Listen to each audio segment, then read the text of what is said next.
리커전 부분 이제 앞부분부터 차근차근 한번 같이 알아보도록 하겠습니다.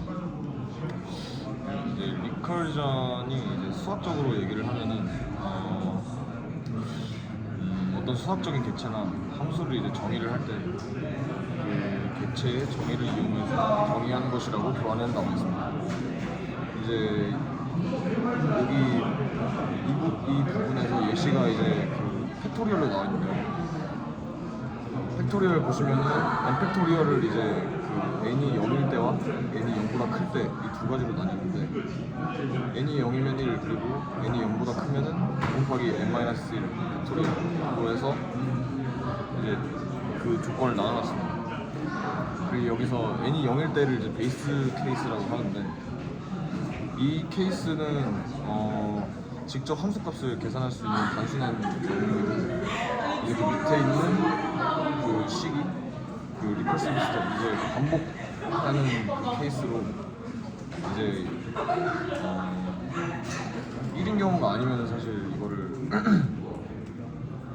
직접적으로 그 함수값을 계산할 수 없으니까 이제 베이스 케이스가 만들어질 때까지 계속 이제 반복하면서 계산하는 단계라고 합니다. 그래서 이제 그 반복의 종류는 이제 유너리 리커션, 바이너리 리커션, 멀티플 리커션 이렇게 세 가지가 있는데 제가 다룰 부분은 이제 유너리 리커션이어서 이제 반복이 한 번 이루어지는 경우가 제가 이해한 게 맞죠? 반복이 딱 한 번 이루어지는 반복이 한 번. 네, 그런 경우만 제가 다루게 될 것 같습니다.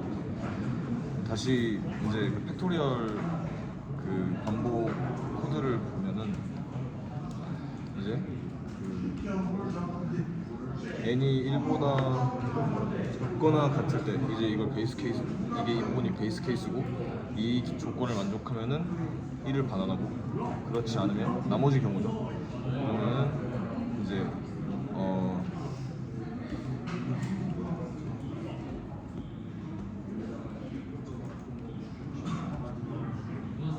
이 F 여기서 n 곱하기 F의 n-1이라고 되어 있는데 이제 그 이 부분이 F라는 함수이기 때문에 이제 else 베이스 케이스가 아닌 조건이 되면은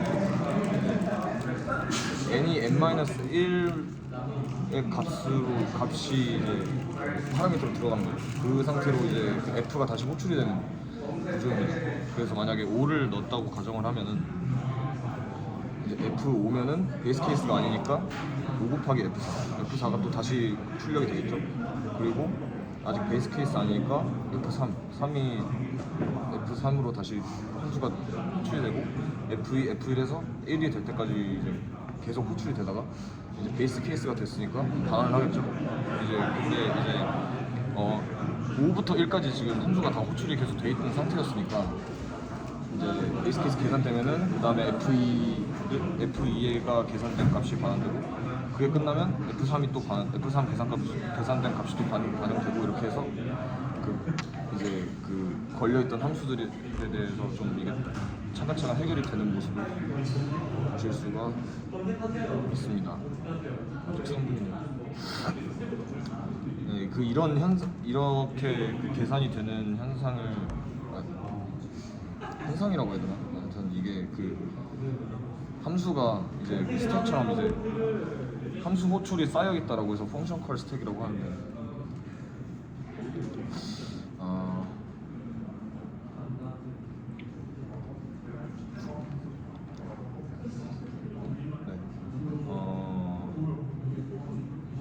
다른 걸 예시로 한번 들어볼까요? 이제 피보나치 수열에 대한 그 교환 보시면은 피보나치 수열을 코드로 표현해 놓은 거를 볼 수가 있는데 여기서는 이제 베이스 케이스가 두 개죠. n이 0일 때, n이 1일 때.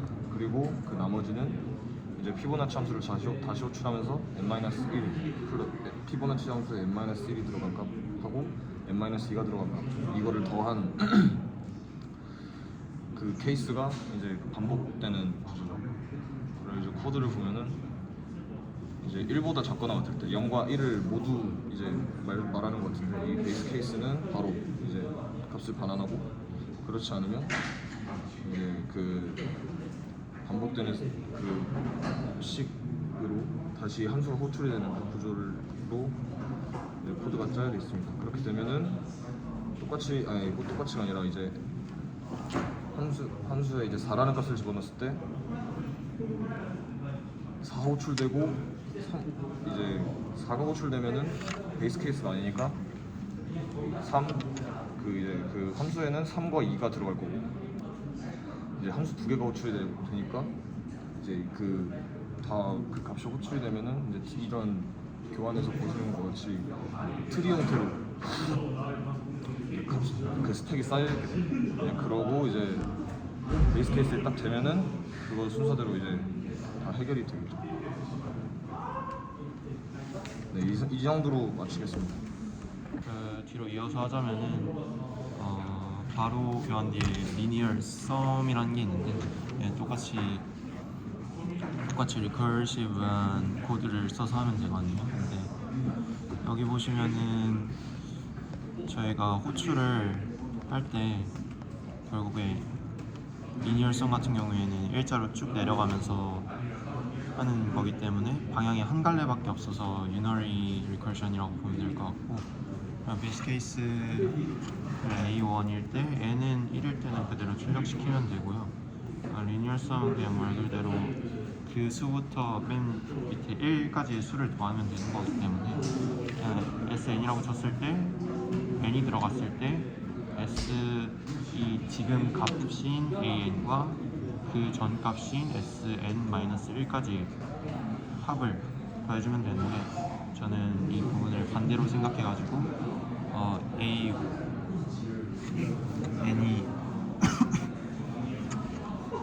n부터 해서 그 한 개씩 깎여 나가면서 리컬시브한 그걸 만들려고 하는데, 만약에 int sum이라는 걸 만들고 그다음에 if n은 1일 때는 그냥 return해서 A가 딱 한 개 있을 거니까 A0를 호출하게 하고, 아닌 경우에는 계속 저장을 해야 되는데 A의 n부터 저장을 하고 합을 계속, 만약에 5라고 하면은 뭐 5 저장해놓고 5, 4, 그 다음에 5, 4, 3, 5, 4, 3, 2, 5, 4, 3, 2, 1 해서 이렇게 저장해가지고 나오게 하면 될 것 같고, 만약에 이게 여기 교환에서의 함수 말고도 포문으로 써서라도 일단 할 수 있을 것 같은 게, 포문으로 써서 저장시켜 놓고 그걸 출력되게 하면 될 것 같아요. 네, 그리고 리버싱 어레이를 보면은 i가 맨 앞을 i라고 하고 맨 뒤를 j라고 했을 때 리버스 어레이에 그 a라는 그걸 넣고 숫자를 넣어놓고, a라는 캐릭터라고 해야 되나 스트링이라고 해야 되나 이걸 넣어놓고 스트링을 넣어놓고 0, 9부터 해서 맨 처음 거랑 앞에 거 뒤에 거를 해서 수합을 할 텐데, 만약에 맨 앞에 게 뒤에 것보다 작은 경우에 맨 앞에 거를 뒤로 넘겨버리는 방법으로 할 거고요.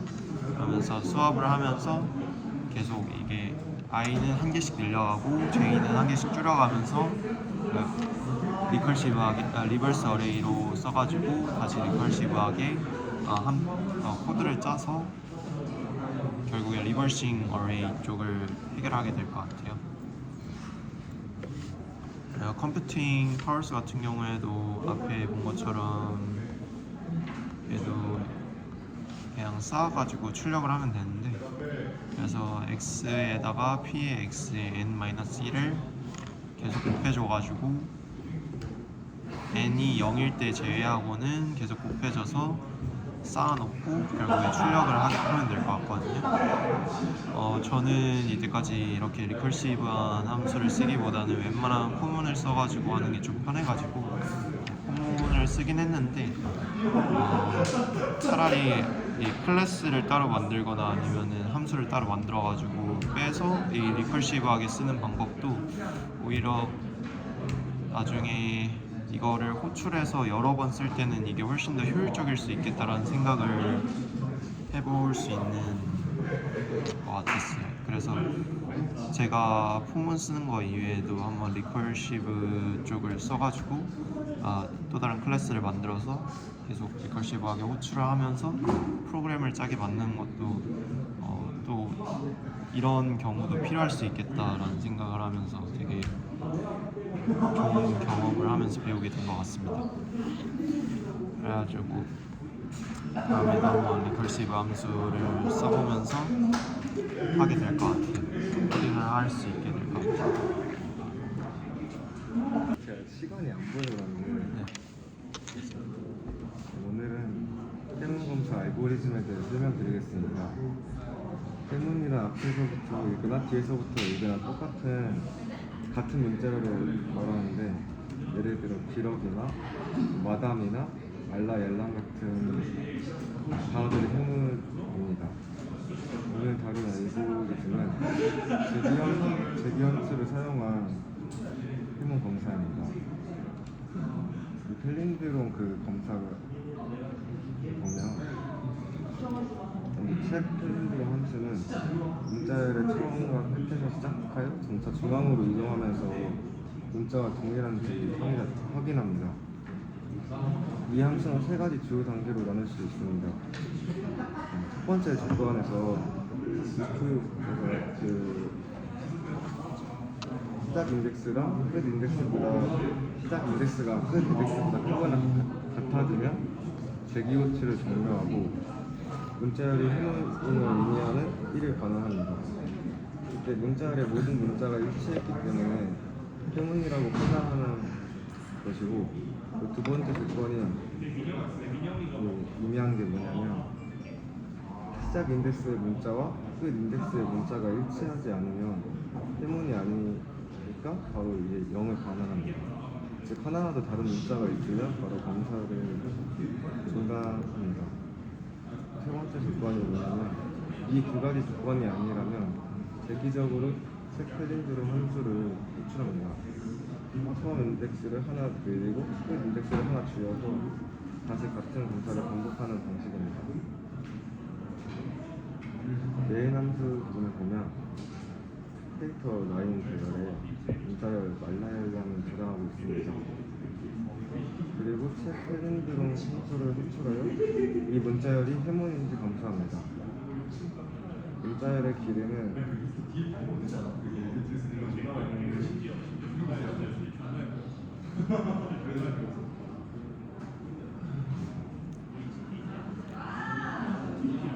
그 라인 -1을 사용하여 계산하고 0번째부터 마지막 문자까지 비교가 이루어집니다.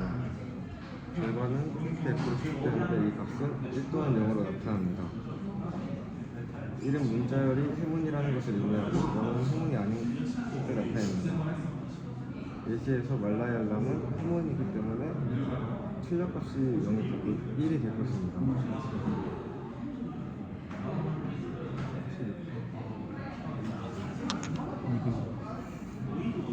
제기적인 접근의 장점과 단점이 뭐가 있냐면, 장점은 제기적인 방법은 코드가 직관적이고 간결하다는 장점이 있습니다. 특히 이처럼 문자열을 좌우에서 동시에 비교하는 문제에서는 제기 호출이 자연스럽게 문제를 해결할 수 있습니다. 단점은 제기는 호출 스택을 사용하기 때문에 문자열의 길이가 매우 길어지면 메모리 사용량이 많아질 수 있습니다. 이는 성능 저하를 일으킬 수 있으므로 매우 긴 문자를 처리할 때는 반복문을 사용하는 방식이 더 적합할 수 있습니다. 제가 자료 구조를 배웠을 때도 이게 반복문을 사용하는 거랑 제기로 하는 거랑 되게 시간 차이가 다른 게 많더라고요. 그거에 대한 이해가 약간 있어야 누가 더 좋은지 판단할 수 있잖아요. 그거에 대한 이해가 많이 없어서 많이 노력을 해야 될 것 같아요. 정리하자면 오늘 설명드린 해문 검사 알고리즘은 제기를 통해 문자열의 앞뒤를 비교하여 해문인지 아닌지 판단하는 간단한 구조를 가지고 있습니다. 제기적 방법이 직관적이지만 이 문자열에 대해서는 성능 문제가 발생할 수 있으므로 상황에 따라서 적절한 방법을 선택하는 것이 중요합니다.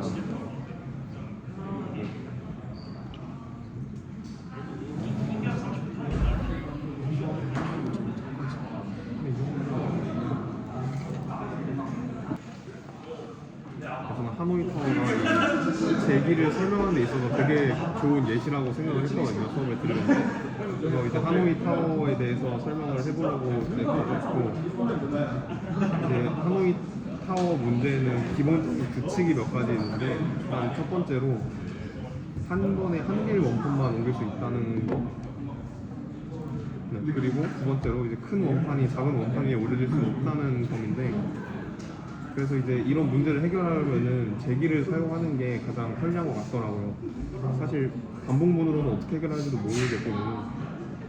그래서 이 하노이 타워 문제를 해결하는데 가장 핵심 아이디어가 이 하노이 타워라는 커다란 하나의 문제를 점점 작은 문제로 분할하면서 해결하는 건데, 예를 들어서 이제 n개의 원판이 하노이 타워에 있다고 했을 때 가장 큰 원판을 하나를 제외하면은 이제 n-1개의 원판들이 남는데, 이 원판들을 중간 기둥으로 옮긴 다음 가장 큰 원판을 목표 기둥으로 옮긴다면 이제 그 다음에 다시 중간 기둥에 있는 n-1개의 원판들을 다시 목표 기둥으로 옮기는 방식처럼 점점 더 작은 크기의 문제로 분할을 시켜서 제기를 사용한다면 이 하노이 타워를 되게 쉽게 해결할 수 있더라고요. 그리고 이제 중간에 코드가 있는데, 이 코드를 한번 보자면 이제 제가 말한 것처럼 이제 처음에 n-1개의 원판을 이제 중간 기둥으로 옮기는 코드가 있고요. 그리고 마지막으로 가장 큰 원판을 최종적인 기둥으로 옮기는 코드가 있는데, 그 다음 또 중간 기둥에 있는 나머지 n-1개의 원판을 마지막 최종 목표 기둥으로 옮기면서 이 문제를 해결하는데, 우선 코드에 나와 있듯이 n이 1이면은 이제 딱히 해결할 문제가 없으니까 더 이상 n이 1인 게 이제 베이스 케이스가 될 것 같고, 그래서 원판이 하나일 경우에는 단순히 원판을 옮기면 되니까 제기가 필요하지 않기 때문에 이제 리컬전이 멈추는 베이스 케이스가 되고, 그 원판이 이제 2개 이상일 때는 이제 아까 말했던 듯이 이제 아랫부분의 코드가 else 문으로 해서 이제 시작이 되는데, 그래서 이제 아까 말했다시피 이제 문제를 분할하는 과정에서 이제 n-1개의 원판을 옮기고, 그 다음 마지막 가장 큰 원판을 옮기고, 이제 최종적으로 n-1개의 원판을 다시 목표 기둥으로 옮기는 과정이 이제 진행이 되고요. 그래서 만약에 이제 n이 3일 경우 이 하노이 타워 알고리즘이 어떻게 실행되는지 살펴보자면, 먼저 이제 n이 3이니까 n-1은 이제 2가 되고, 이제 그러면 2개의 원판을 이제 중간 기둥으로 먼저 옮기고, 마지막에 있는 하나의 가장 큰 원판을 이제 최종 목표 기둥으로 옮긴 다음 중간 기둥에 있는 2개의 원판을 다시 목표 기둥으로 옮기는데, 이제 이 과정에서 이 중간에 또 이제 n이 2인 경우의 하노이 탑이 이제 만들어지는 거니까, 또 이렇게 반복적으로 이걸 재기적으로 처리하다 보면은 n이 아무리 커도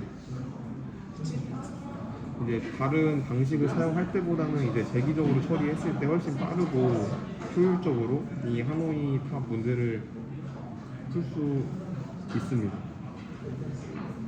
그래서 이제 재기적으로 해결하는 게 이제 가장 중요한데, 이 재기적으로 해결하는 데 있어서 이제 가장 핵심이 큰 문제를 이제 작은 문제로 분할하여 해결하는 거라 생각하고, 또 이제 마지막에 하노이 탑의 이제 이동 횟수를 구하는 이 tn이라는 이제 그런 함수가 있는데, 이제 n이 1일 때가 베이스 케이스고, n이 1이 아니면 이제 계속 대기적으로 이제 단계를 실행할 텐데, 이때 탑의 총 실행 횟수가 기하급수적으로 엄청나게 늘어나게 됩니다. 이 tn이라는 함수가 또 tn-1이라는 형태로 들어가면서 이제 엄청나게 기하급수적으로 늘어나는데, 예를 들어서 n이 아까 3개일 때는 이제 최소 7번의 이동이 필요하지만 단순하게, 만약 n이 64개일 때는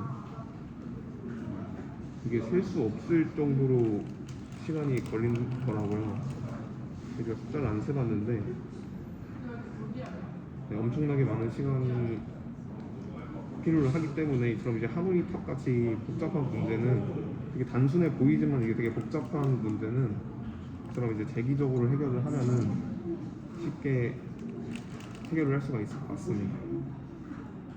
그래서 이제 포문이나 와일문으로 이제 해결하는 방법도 있겠지만 이렇게 한번 재기적으로 해결하는 방법을 알게 된다면 이제 다른 문제들도 쉽게 이제 재기를 통해서 해결을 할 수 있을 것 같습니다.